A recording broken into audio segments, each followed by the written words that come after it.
Bonjour tout le monde, bienvenue dans un autre épisode d'Immobilier 101 avec Chris où je partage avec vous trucs, astuces et stratégies gagnantes en immobilier. Petite question pour vous, d'après vous, est-ce que c'est toujours possible d'acheter une propriété sans mise de fonds? Avant 2012, c'était beaucoup plus simple et beaucoup plus facile de pouvoir s'acheter une propriété sans mise de fonds. Mais pour 2017-2018, entre moi et vous, la stratégie existe encore et je vais vous expliquer 3 stratégies gagnantes pour vous permettre de le faire.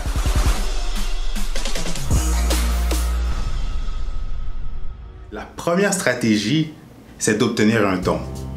Beaucoup d'institutions financières vont exiger par contre que le don provienne de la famille directe.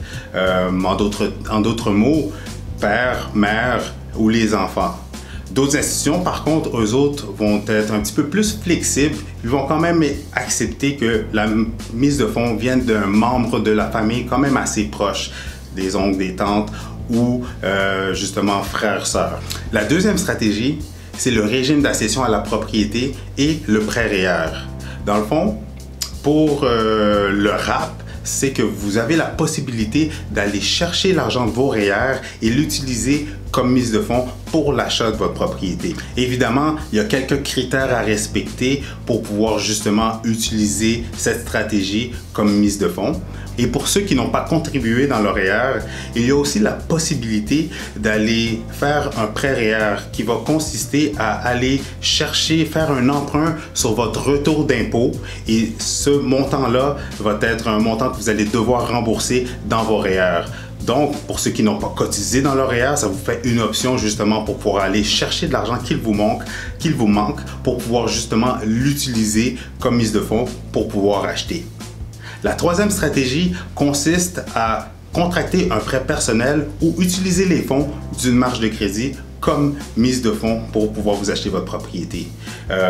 Évidemment, le prêt ou la marge de crédit ne doit pas avoir de lien sur l'achat de la propriété. L'inconvénient avec cette stratégie, c'est que pour l'acheteur qui désire l'utiliser, il va devoir quand même avoir une très bonne cote de crédit, avoir un emploi stable et quand même des bons revenus. Évidemment, si vous êtes pour emprunter sur une marge de crédit ou pour un prêt personnel, ça va augmenter votre ratio d'endettement. Donc, si votre ratio d'endettement dépasse les critères de la banque, vous ne serez pas en mesure de pouvoir acheter, même si vous avez les fonds pour pouvoir utiliser comme mise de fonds. Le point intéressant avec cette stratégie, c'est qu'on peut utiliser justement le prêt personnel ou la marge de crédit et le combiner avec la remise en argent de la banque, qui veut dire en d'autres mots que la banque, une fois que la transaction va être finalisée chez le notaire, ils vont vous rembourser justement le montant de mise de fonds que vous allez pouvoir rembourser votre prêt. Le seul désavantage avec ça, c'est que quand on utilise la remise en argent avec une institution financière, votre taux d'intérêt va être un petit peu élevé. L'avantage, c'est qu'au moins ça vous permet de quand même vous avoir acheté votre première propriété. Donc pour les 5 premières années, généralement, votre taux d'hypothèque, votre taux d'intérêt plutôt va être un tout petit peu plus élevé que la normale. Mais après les 5 ans, vous allez pouvoir renégocier votre taux comme tout le monde. Et pour le don, c'est aussi possible de le combiner avec la remise en argent. De cette façon, vous allez pouvoir justement rembourser la personne proche de vous qui vous a justement emprunté l'argent pour pouvoir vous aider à vous acheter votre première propriété. En conclusion, pour les 3 stratégies, il vous faut quand même un emploi stable, un bon dossier de crédit et aussi des ratios d'endettement relativement bas.